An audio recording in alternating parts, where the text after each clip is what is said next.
कितने लोग फंसे हैं? 4 लोग फंसे हैं। हम लोग इंडिया से हैं, यूपी जौनपुर से। हम लोग इधर सऊदी अरब जद्दा में हैं। अगर चारों लोग का मिलाया जाएगा तो 80-90 लाख रुपए लगेगा। 80-90 लाख रुपए। इंडियन करेंसी लगेगी। बोलते हैं हम छुट्टी नहीं आएंगे बोलते हैं छुट्टी नहीं आएंगे। कि लेकिन भाई फंसी है, इसकी बुद्धि नहीं है, मैं कैसे खिलाएगी। मम्मी सब्र किए रहा, बेटा तहार हो तो कभी आएगा। आपके अपने लोग आपकी आवाज़ क्यों नहीं सुन रहे हैं? इसलिए नहीं सुनने क्योंकि हमारी जो एम्बेसी ढीली ढाली है, इसलिए सुनी नहीं जा रही। पाकिस्तान की एम्बेसी टाइट रहती है, फिलीपीन की टाइट रहती है, श्रीलंका की टाइट है, हमारे बांग्लादेश की टाइट है। अदर कंट्री की एम्बेसी तुरंत सुनती है इस मैटर पे। इतिहास से लेके आज तक यदि किसी की सबसे ज़्यादा दुर्दशा हुई है तो मजदूरों की हुई है। सबसे ज़्यादा यदि कोई पीड़ित रहा है तो मजदूर पीड़ित रहा है। सबसे ज़्यादा यदि कोई किसी का शोषण किया गया है तो मजदूरों का शोषण किया गया है, चाहे वो हमारे देश की बात हो चाहे या कहीं और की बात करें। वैसे इनके लिए इंटरनेशनल लेबर ऑर्गेनाइजेशन बनाया गया है, लेकिन साहब वो नियम और कानून सिर्फ कागजों में होते हैं। इनके हाथ में ये पेपर है, ये लोग अब गुहार लगा रहे हैं माननीय सांसद जी के पास। सांसद का नाम है श्याम सिंह यादव, लोकसभा इनका जौनपुर है। और इनका पूरा एड्रेस बताइए भैया, क्या नाम है आपके गांव का? विलेज भसोट, पोस्ट पवारा, थाना पवारा, डिस्ट्रिक्ट जौनपुर, मछलीशहर तहसील, मुगरा बादशाहपुर ब्लॉक और जिला जौनपुर, उत्तर प्रदेश की ये घटना है।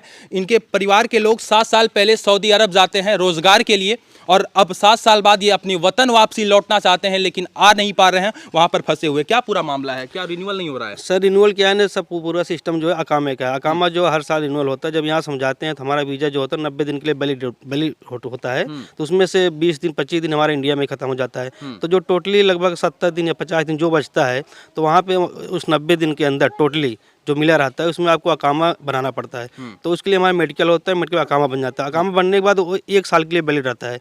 इसके बाद उसको हर साल रिन्यूअल का पता। अकामा मीन्स की आइडेंटिटी प्रूफ होता है, वहाँ जाके वहाँ की सरकार बनाती है। वैसे बात करें तो अकामा रिन्यू करने की जिम्मेदारी कंपनी की होती है, जिस कंपनी में वो कार्य करते हैं। कंपनी रिन्यू क्यों नहीं किया अकामा आपका? सर कंपनी में जो क्या है, कंपनी में काम थोड़ा स्लो हो गया, तो वो इसलिए रिन्यू नहीं की कि अगर हम इनका अकामा रिन्यू नहीं करेंगे तो ये लोग अपने पैसे से रिन्यू करवाएंगे। तो इसलिए इनके पास पैसा नहीं था, इन्होंने रिन्यू नहीं कराया। बाद में उसको पेनाल्टी लगना शुरू हो गया। कितना फाइन हो गया है? सर अगर चारों लोग का मिलाया जाएगा तो 80-90 लाख रुपए लगेगा। 80-90 लाख रुपए इंडियन करेंसी लगेगी। 80-90 लाख रुपए। सोचिए कि ये एक मजदूर 80-90 लाख रुपए कहाँ से इकट्ठा करेगा? आप बताइए साहब, 80-90 लाख रुपए बहुत बड़ी रकम होती है।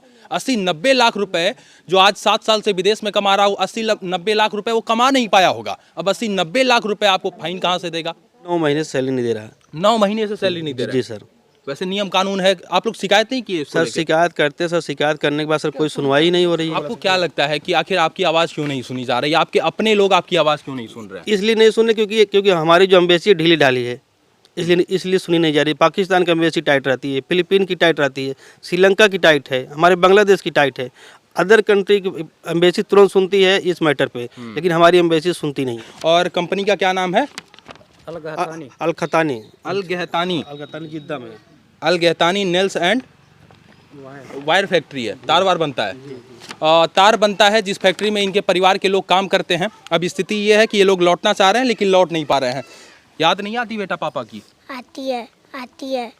स्कूल में बोला जाते हैं कि तेरा पिता पापा कहाँ है, तो बच्चे लोग बोलते हैं मेरे को मालूम नहीं है।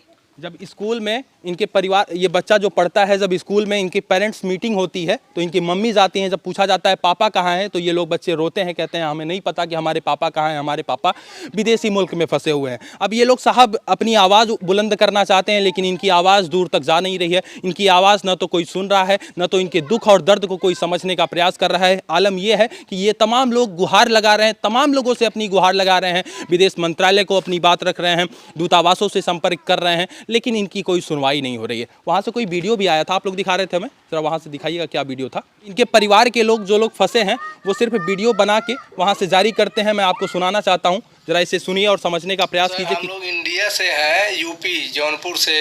हम लोग इधर सऊदी अरब जद्दा में हैं। ये सनैया अल महजर में कंपनी है, मुस्मार की, खीले की कंपनी है। ये कंपनी अकामा नहीं बना रहा है, 3 साल हो गया है। हम लोग बोल रहे हैं लेकिन सुनता नहीं है, बोलता है हो जाएगा हो जाएगा। ऐसा कर करके अभी 4 साल हो गया है। अकामा है जैसे नेशनल आईडी होता है, जैसे इंडिया का आधार कार्ड होता है, वैसे यहाँ का भी आईडी है, लेकिन ये कंपनी बना नहीं रहा है। दूसरा चीज़ क्या है, ये लोग जो अकामा पे प्रोफेशनल होता है वो चेंज कर दिया है। जैसे अकामा पे लिखा होता है लेबर हैं या इंजीनियर हैं। ये इनका कहना है कि जो इनका प्रोफेशन होता है उसे भी चेंज कर दिया गया, यानी कि इन्हें लेबर कैटेगरी से हटा के इन्हें ऑफिसर कैटेगरी में दिखाया जा रहा है, यही है ना। और भी आगे मैं सुनाता क्या हूँ। है तो उसको चेंज करके हम लोग का अकामा मैन्युफैक्चरिंग ऑफिसर कर दिया है। तो सऊदी गवर्नमेंट में बोला है कि जिसका जो अजनबी लोग हैं जो बड़े बड़े पोस्ट पे हैं उनका अकामा अब रिन्यू नहीं होगा। तो मेन प्रॉब्लम है अभी अकामा रिन्यू नहीं होगा। दूसरा चीज़ है कंपनी टाइम पे सैलरी नहीं देता है। हम लोग का अभी सैलरी 9 महीने का रुका हुआ है। तमाम भारतीय प्रवासी श्रमिकों के लिए बात करेंगे तो मेरे हाथ में ये तमाम पीडीएफ है। इसमें पूरी तरीके से लिखा हुआ है कि क्या उनके अधिकार हैं, उनके नियम क्या हैं। यदि उन्हें मेडिकल के लिए कोई छुट्टी चाहिए तो छुट्टी भी मिल सकती है, उन्हें 1 या 2 दिन की शायद छुट्टी भी मिलती है, और तमाम ये अधिकार है। लेकिन बात करें अधिकारों का, सिर्फ और सिर्फ ये अधिकार उन्हें सिर्फ और सिर्फ इस प्रकार के लिखित कागजों में मिलेगा। जब मैं हकीकत की बात करूंगा तो ये लोग अपने वेतन के लिए परेशान हैं, ये लोग अपने घर अपने वतन वापसी के लिए परेशान हैं, अपने परिवार से मिलने के लिए परेशान हैं। कितने लोग फंसे हैं?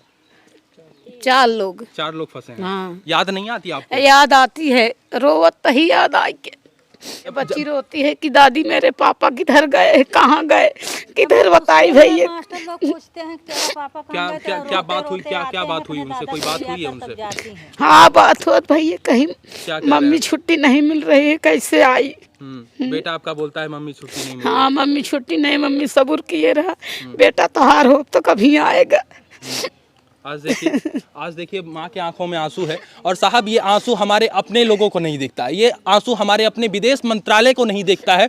मैं हाथ जोड़ के साहब विनती करना चाहता हूँ अपने विदेश मंत्री से, जिनकी आवाज़ को सुना जाए, इनके दुख और दर्द को समझा जाए। हमारे समाज में कब तक हमारा मजदूर वर्ग इस तरीके से शोषित रहेगा? अब लड़कियन के भैया का खिलाई, का पिलाई, कहाँ स्कूल भेजी, कहाँ पैसा पाई के इनका सब। घर परिवार का खर्च कैसे चल रहा है? घर परिवार भाई ऐसे अगले बगले सब मजूरी धतूरी करी थे। हाँ, तो अब लड़की कुल चीज सबको देखा थी, मांगा थी। 7 साल पहले जब आपका बेटा गया था तो आपको उम्मीद जगी हुई होगी कि अब हमारे घर में खुशियाँ आएंगी। हाँ भैया खुशी तो आई कि हमारा लड़के कमाई गए हैं, अब अपने लड़की खियाई पियाई पढ़ाई लिखाई, उनकर शादी ब्याह करी, तो पैसा नहीं पावत है भैया, नहीं आई पावत है, का करिए। जिस परिवार की खुशी के लिए इनका लड़का जाता है विदेश में कमाने, जिस परिवार की खुशी के लिए इनका लड़का जाता है कि हम यदि यहाँ से जाएंगे विदेश में कमाएंगे तो घर पैसा भेजेंगे, हमारे बच्चे खुशी से रहेंगे, हमारी पत्नी खुशी से रहेगी, हमारी माँ जो है खुशहाल रहेगी। लेकिन आज स्थिति क्या है आप देख सकते हैं।